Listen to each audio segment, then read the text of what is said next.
This past Halloween, October 31st, 2020, marks the 2-year anniversary of Deltarune Chapter 1's release. Since its release, we've got many a tease from game's creator Toby Fox regarding the progress and development of the rest of the game. Akin to Undertale's development, the entire project is going to be released all together, including the demo or first chapter coming out as part of the final product. Though we don't know how many chapters there are in total, we do know that development of Chapter 2 is going well. If you haven't seen my video on it yet, then I would definitely suggest checking it out. As more time goes by, more information comes out that leaves us fans to speculate and theorize about what the final product will be. So today I would like to talk about a few of my theories regarding the full release of Deltarune. This is my theories on Deltarune Chapter 2.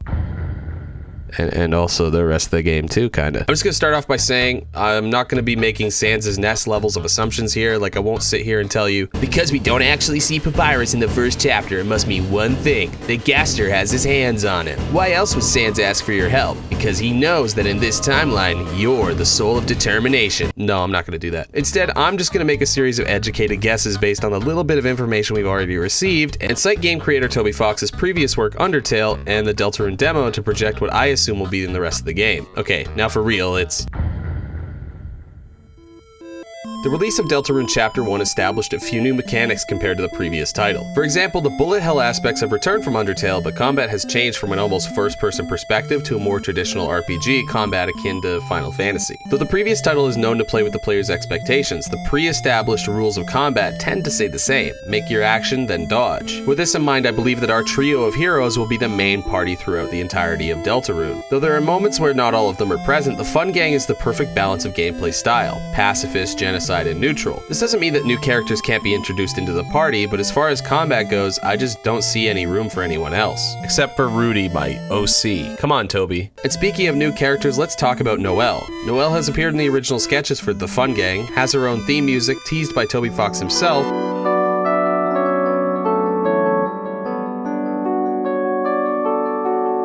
and another small teaser features the gang in hospital uniforms. It's my belief that the small town Light World will act as a kind of hub for traveling to different places in the Dark World Kingdom. And the aforementioned teaser must mean that the next location is probably going to be in the hospital where Noelle's dad is staying.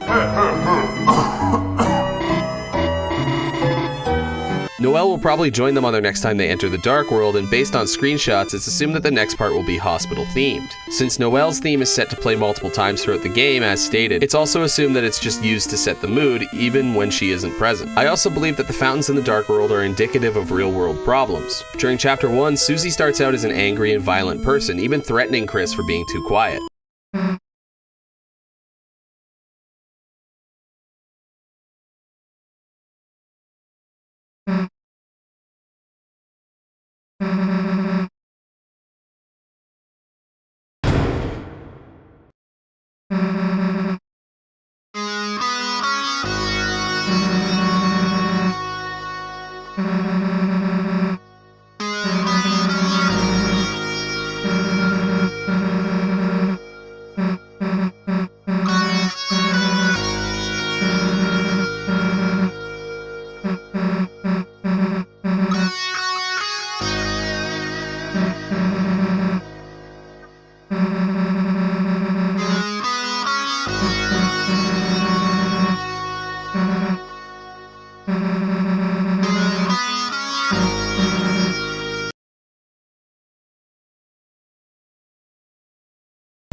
But throughout the first chapter, she slowly starts to be more cooperative and even friendly toward the player and other characters before ultimately deciding that the king doesn't deserve to die, promising Lancer that she will not kill his father.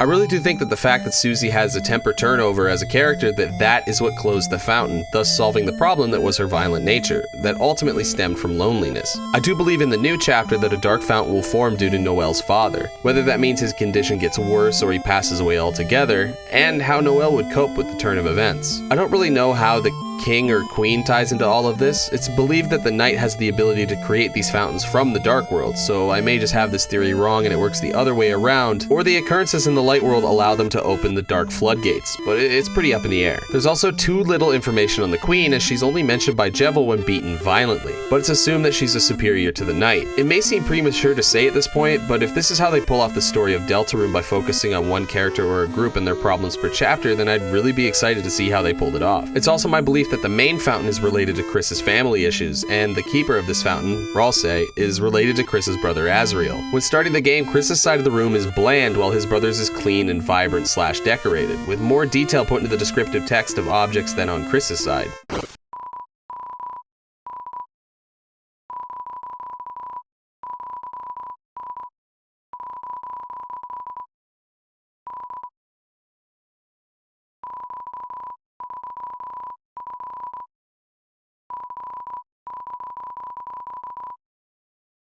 The mirror just outside the room says it's only you, driving home the feeling of loneliness due to Azriel's absence. I believe Ralsei is an echo of Azriel, and he is the answer to the question, what would my brother do? He gives you a tutorial after the actual first fight, most of the things the player has learned already. Ralsei also says he has no subjects, despite being a prince.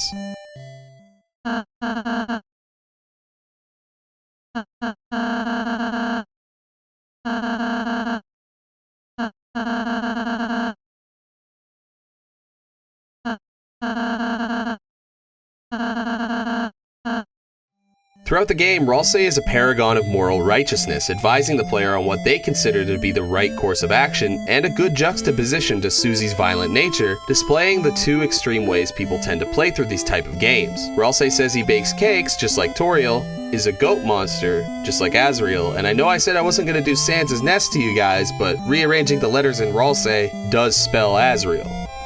Azriel does not appear in Chapter 1, but is mentioned by many of the residents of Hometown. Azriel is off to university, meaning that he is Chris's older brother. I don't know if you watching this have an older sibling, but most people consider them to be a guide and someone to look up to, which is similar to Ralsei's role in the Dark World. But if Ralsei and Azriel both exist in the same universe, then how can they be the same person? Well, the truth is, the Dark World is just a figment. Many of the characters met through the Dark World can be seen strewn about across the unused classroom at the end of their time there.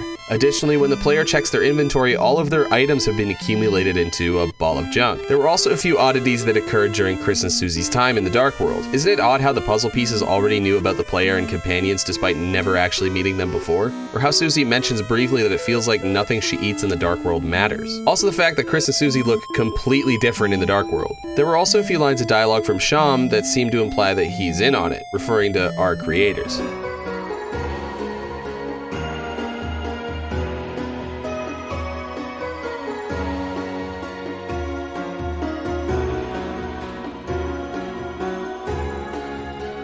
Honestly, all these things point to the Dark World and Darkeners just being made up, but regardless, the stakes are still high. Even though it may not be real, it's real to Susie and Chris. Kind of like that book Bridge to Terabithia, where two kids use a fictional location to cope with their real-life problems. I do hope it's not exactly the same though, because I don't think I want to see Susie fall from a rope swing and dome herself on a rock.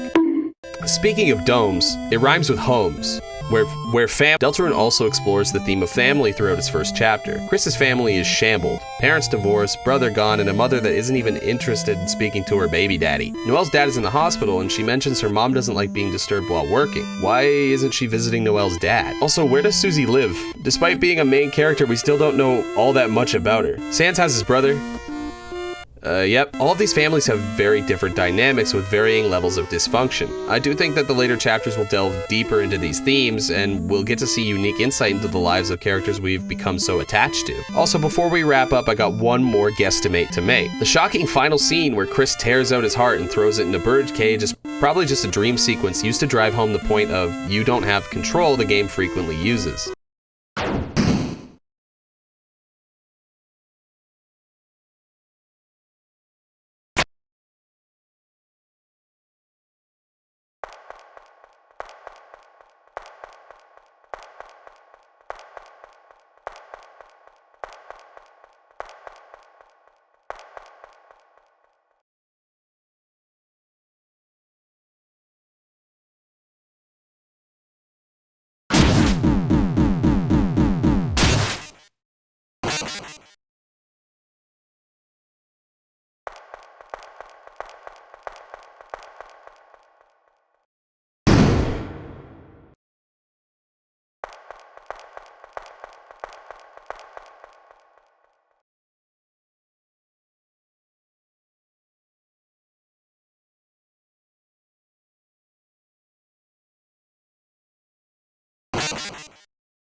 I think the fact that the room is dark and the stepping sound effects used at the beginning of the Dark World being present are heavy implications of this. Or Chris may have an alter ego we have yet to see. I think it's too early to speculate, and I've gone on pretty long already, but before I wrap up, I just wanted to say, I made this video because I replayed the first chapter on the anniversary, and I enjoyed it just as much now as I did back then. I'm very excited to continue this adventure no matter how long I have to wait for the final product, and honestly, as good as it would feel to be correct in my theories, I also kinda can't wait to be wrong. Toby Fox has always had a hell of a way of subverting player expectations in ways that enhance the storytelling and the punchlines, in more ways than I could even predict. So yeah, those are my theories on Deltarune Chapter 2. If you have any of your own or want to discuss any of the ones I mentioned, I'd love to hear from you down below. Alright, thanks for watching. Until next time.